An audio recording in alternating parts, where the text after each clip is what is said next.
Bienvenida, Clara Mercedes, a Perspectiva Bíblica. Bienvenido, Johnny Ramírez. Es un placer estar a tu lado también.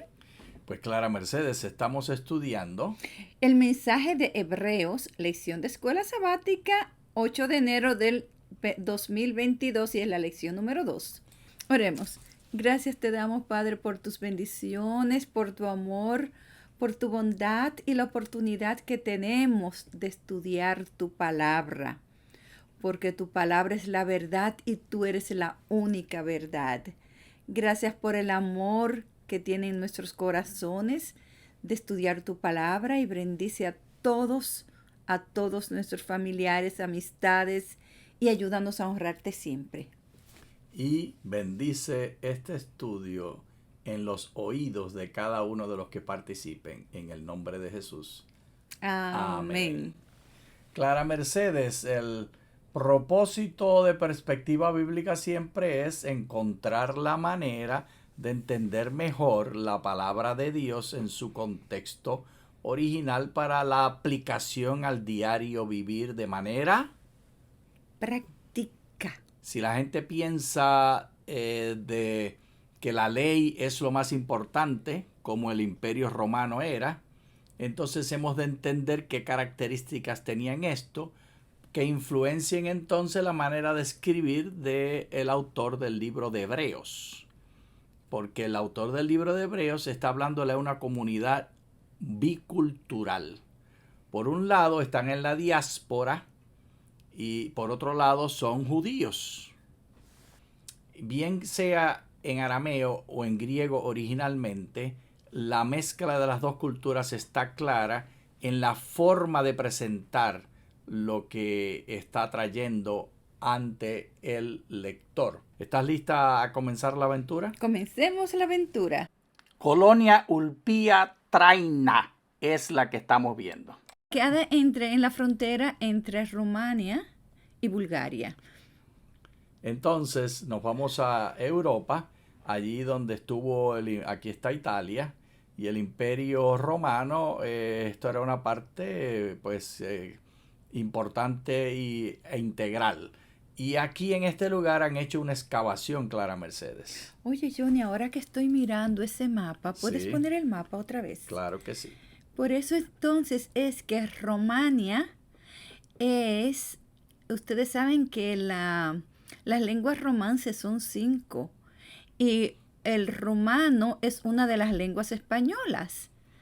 Parece que la influencia de Roma allá en Romania fue grande. Por eso es que nosotros, si ponemos atención, podemos entender claramente las personas hablando en rumano. Por lo menos una palabra de cada 5. Pero aquí, Clara, estamos viendo este lugar de la colonia Ulpía Traina. Y aquí tiene un instrumento que toma fotos de todos los alrededores para poder hacer análisis, para crear entonces una maqueta. Y esa maqueta entonces da la idea de cómo estaban los edificios. ¿Quieres ver cómo estaba esa colonia romana del primer siglo? Claro que sí. Aquí tenemos una reconstrucción, Clara Mercedes. ¡Qué Y belleza! Este edificio que está en el centro es la corte, el lugar de justicia de la ley.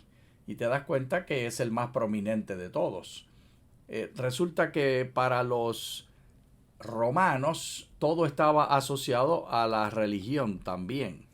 En el paganismo había dioses para cada una de las diferentes actividades de la sociedad, y la justicia, y la que se conocía como Pax Romana, era central.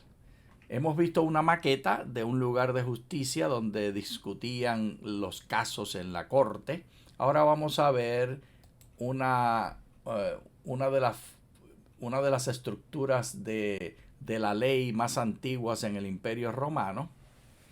Foto de una corte romana tomada en Strona Glouna, blog de arte y cultura romana. Gracias a este blog hemos conseguido esta foto y podemos ver la prominencia y la importancia de este edificio. La ley y la perspectiva legal era central. Y vemos eso en los evangelios, por ejemplo en el libro de Hechos, cuando Pablo está en su diálogo con el rey en Cesarea, él clama a Roma y él dice, yo quiero que me lleve a Roma. Y el rey hace una declaración, tú has declarado que quieres ir a Roma, yo te hubiese liberado, pero tú declaraste eso, por lo tanto tienes que ir a Roma. Porque en el sistema judicial romano, la cabeza más importante de todo era el emperador. Así que visualizaban la ley como parte integral de la identidad romana y del imperio romano, y a la cabeza no estaba la Corte Suprema, sino que estaba el emperador, que era una figura que también era identificado como un dios. Esto, Clara, permea las ideas y las figuras y las ideas culturales que presenta el libro de Hebreos en ese diálogo entre lo que se escribió originalmente en hebreo con una cultura del antiguo cercano oriente y la cultura del imperio greco-romano, que es occidental. ¿Quieres saber cuál era la figura central de la corte y la justicia romana? Claro que sí. Léelo aquí. Disputa de audiencia de magistrado. La escena probablemente decoró el panel frontal de una silla curulis, incluida como parte de un monumento funerario de la primera mitad del siglo I después de Cristo. Palazzo Colonna, stanza dei Scrini, foto de Leone Babli en Roma, Italia. Aquí vemos que están mirando, hay una persona en el centro y están mirando a los dos lados. Aquí representa ese careo de la justicia romana que nosotros hemos heredado en la justicia occidental. Hay dos partidos, dos grupos, y se están representando las ideas contrarias, defendiendo y argumentando, escogiendo una línea de lógica para argumentar legalmente. Y esta idea la vemos en el libro de Hebreos y vamos a examinarlo más adelante, pero antes queremos enfatizar un poquito más, Clara. ¿Tú crees que se puede enfatizar un poquito más? Claro. Pues mira, háblanos de la próxima. Escena fragmentaria de un magistrado que escucha una disputa. Siglo III después de Cristo. Fresco encontrado en la pared de una pequeña habitación en el Casegiato de Ercole Ostia, Museo Arqueológico Ostiense, INF número 1099, cortesía de Archaeological Park of Ostia Antica, Baile dei Rimagnoli, Ostia Antica, Roma, Italia. Esta es una pequeña villa, Clara. Y en esta pequeña villa, en un pequeño cuarto, en una pequeña casa, tienen esto que está presentando, y la descripción que se le da, que aquí no la vemos, es arguyendo frente al magistrado. Aquí está el magistrado y aquí están los dos partidos arguyendo. Y es su mano levantada y nos da la impresión de que nos confirma la impresión de lo importante que era el arguir y la justicia.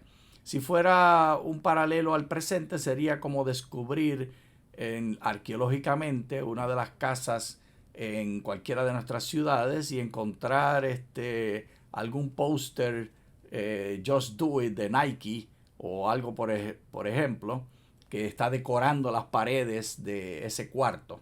Y esto decoraba las paredes de un cuarto de una casa insignificante. Y para ellos la justicia y las ideas de argumentar y de arguir eran centrales a su identidad romana.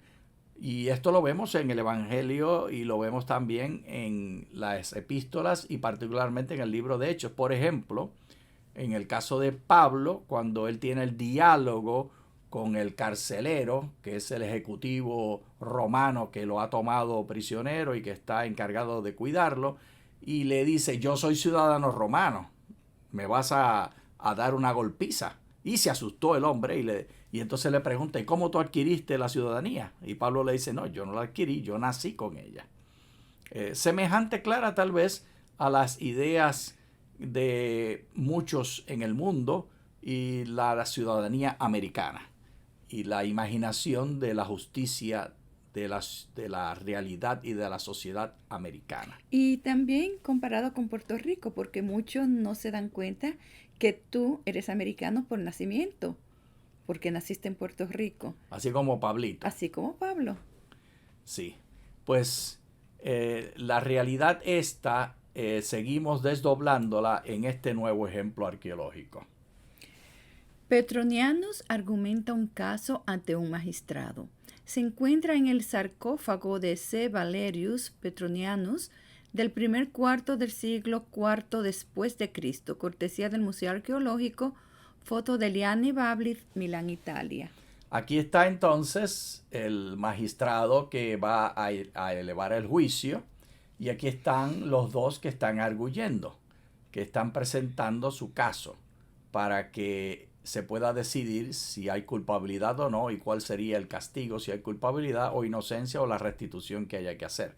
Esa idea clara de que hay un sistema legal que permite que nosotros tengamos restitución, que permite que me vean y me escuchen a mí, es una idea romana muy interesante. En el caso del antiguo Cercano Oriente y en el caso del libro de Hebreos, la visualización era tribal. No era una idea de que había un lugar central que hacía justicia, sino que el jefe de cada clan, el jefe de cada tribu, el patriarca, arguía los casos.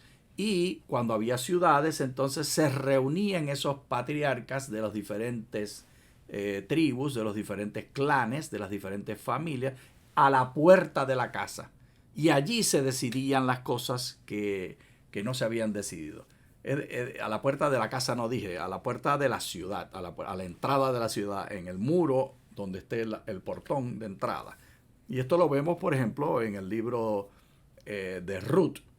Se desdobla esto, pero hay otros lugares en el Antiguo Testamento. Nota la diferencia entre una cosa organizada con una institución, con un edificio y con unas reglas y con un sistema jerárquico que termina en el emperador, y la diferencia con la vida tribal.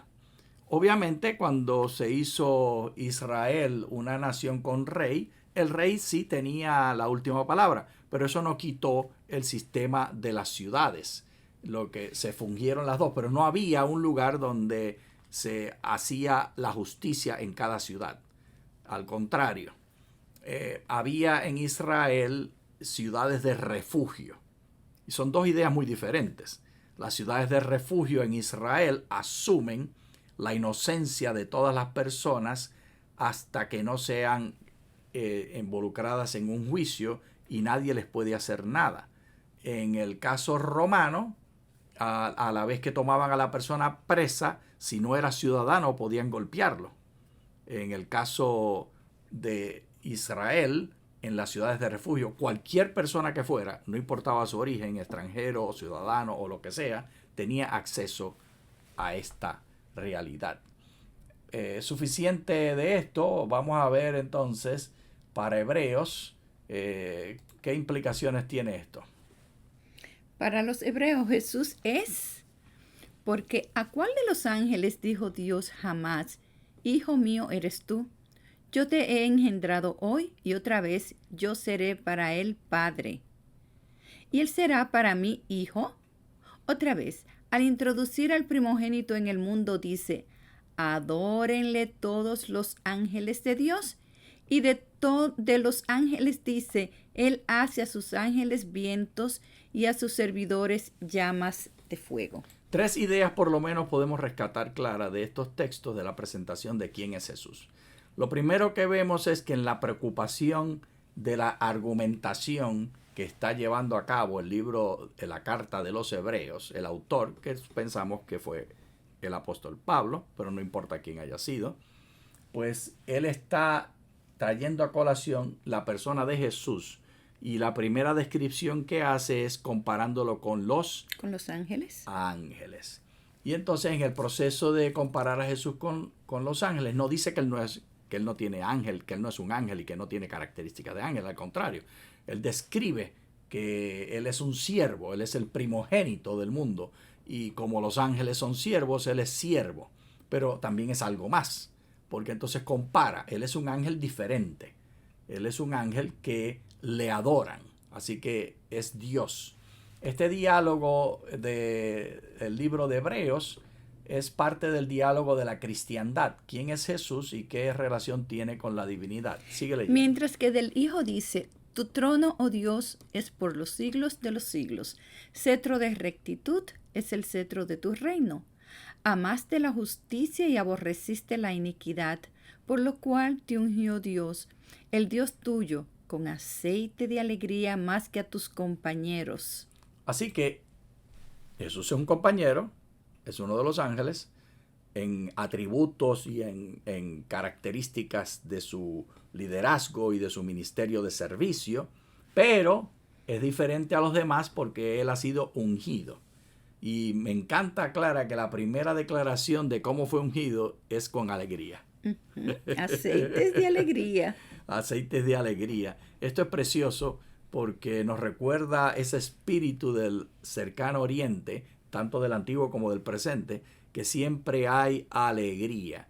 ¿Recuerdas cuando pasamos 12 horas en Moscú, en el aeropuerto, esperando el vuelo que nos iba a llevar, nos trajo de Los Ángeles a Moscú y estábamos esperando el próximo vuelo que nos iba a llevar hasta Beirut, pero antes iba a llegar a Amán, en Jordania? ¿Y qué experimentamos? ¿Recuerdas cómo experimentamos esas 12 horas? Fue algo tan extraño. Nos quitaron el pasaporte y nos dijeron que nos iban a dar el pasaporte a la salida. Yo no quería pensar en eso. Bueno, pero las mujeres como sabemos más y somos más creativas, así que conté esa parte también. Pero algo muy interesante es que caminando en el aeropuerto, uno veía a la persona y uno le decía, hi, y uno se sonreía, y siempre se supone que se sonrían y te devuelvan la sonrisa, pero nada. Esa es una expectativa cultural nuestra, ¿cierto? Sí. En la perspectiva de ellos, en su país y en su manera de ser, estaban en silencio más bien sombrío. Y al decir sombrío no es que no había nadie llorando ni peleando, pero nadie se estaba riendo. Y nos dimos cuenta de eso, Clara, al terminar las 12 horas y finalmente entrar al avión de la línea Jordana. Royal Jordanian Airlines.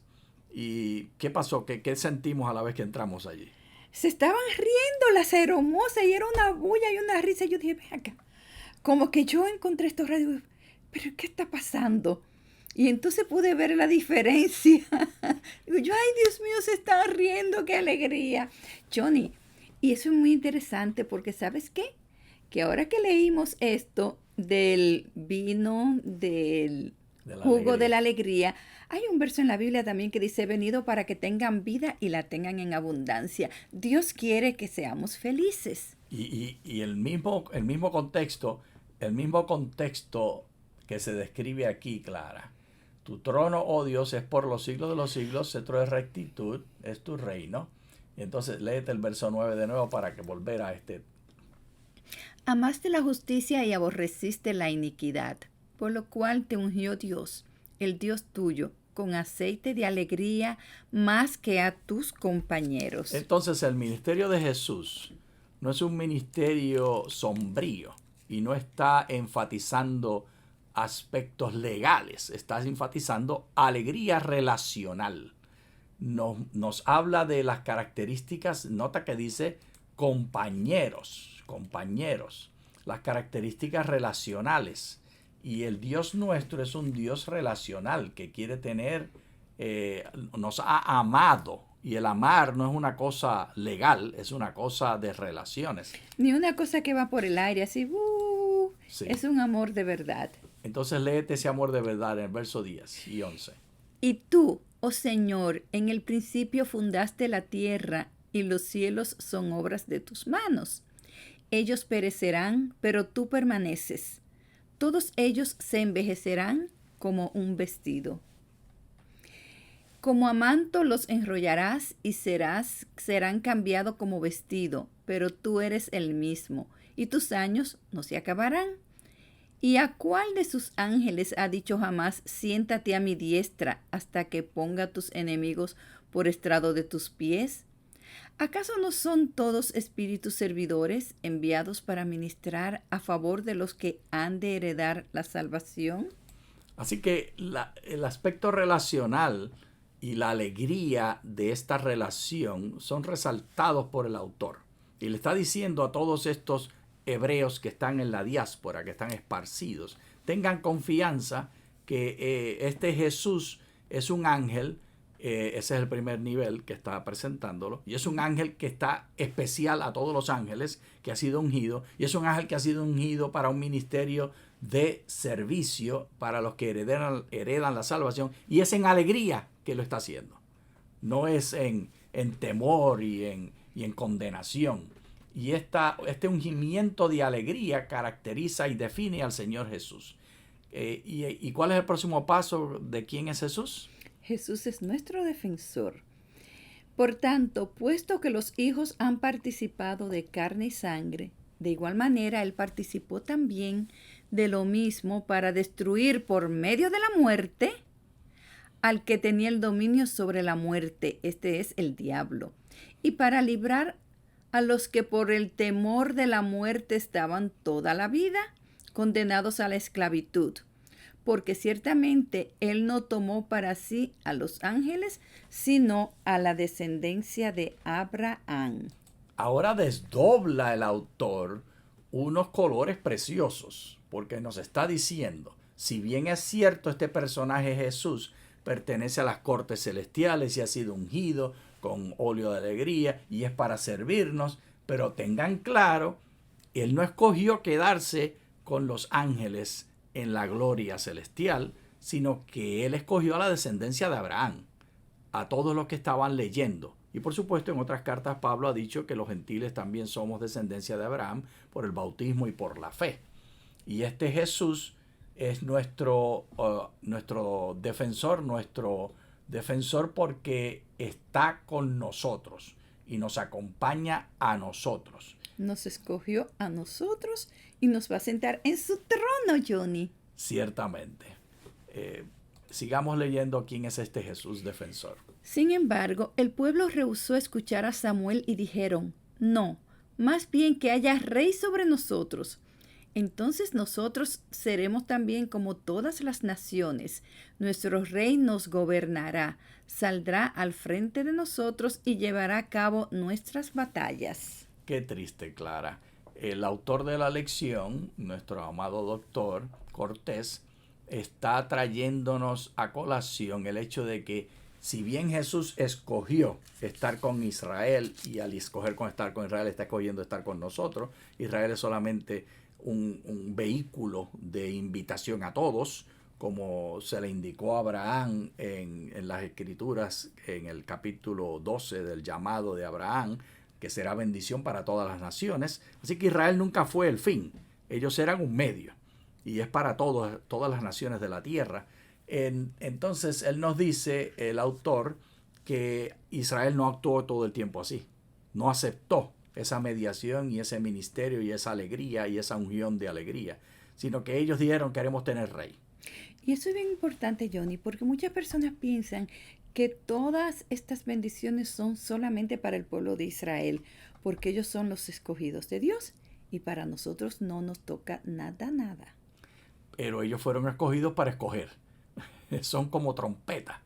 Y de hecho así es que habla Ezequiel, que es culpable el que no suena la trompeta anunciando el juicio que viene. Pero no queremos hablar de juicio porque ese no es el tema en este momento. Claro que en no. El libro de Hebreos. Queremos hablar de Jesús como mediador, Johnny. Canto de ascenso gradual, acuérdate, oh Señor, de David y de toda su aflicción, de cómo juró al Señor y prometió al fuerte de Jacob, diciendo, no entraré en mi morada ni subiré a mi cama. No daré sueño a mis ojos ni a mis párpados sopor, hasta que haya un lugar para el Señor, una morada para el fuerte de Jacob. Así que, si bien en los romanos, el centro importante de su ciudad y de su cultura y de su manera, imaginación, de cosmovisión, es la corte y el imperio legal, para el israelita y para la verdad bíblica se ha creado también una institución. Y ellos, aquí en el verso anterior, leímos cómo ellos rechazaron la supremacía de la institución que había sido creada para ellos, que era el santuario, claro. Y en el santuario, los ministros del santuario, levitas y sacerdotes, y los otros que se asociaban en el tiempo de Jesús eran levitas, sacerdotes, también había fariseos, también había escribas, y todos ellos estaban ministrando al pueblo. Y la mayoría de los lectores del Nuevo Testamento pensamos que esta gente era mala, pero no eran gente mala. Ellos estaban haciendo lo que ellos entendían que era mejor y había muchos sinceros entre ellos. Y el libro de Hechos nos dice que muchos se bautizaron y se entregaron. Pero volviendo al tema, hay dos instituciones aquí en competencia clara. El reinado que ellos pidieron, que habla Samuel, que rechazaron a Samuel y al ser juzgados por el Urín y el Tumín directamente como una teocracia, y el reinado basado en la corte. Y el hermano David quiere unir estas dos ideas. Que de verdad no funcionó la idea de unirlos, claro. No, lo que vemos es fracaso tras fracaso. Pero David es el que mejor intenta. Y él está preocupado escribiendo este salmo diciendo, yo quiero hacerle casa al Señor, quiero hacer un templo. El Señor siempre había tenido una tienda de campaña, pero ahora que ellos estaban viviendo en Jerusalén y que había un templo, pues entonces David quería hacer un templo. Y el apóstol Pablo, o el escritor del libro de Hebreos, toma esa figura y entonces le cambia a Jesús el título de ángel y de ayudador y de servidor ungido.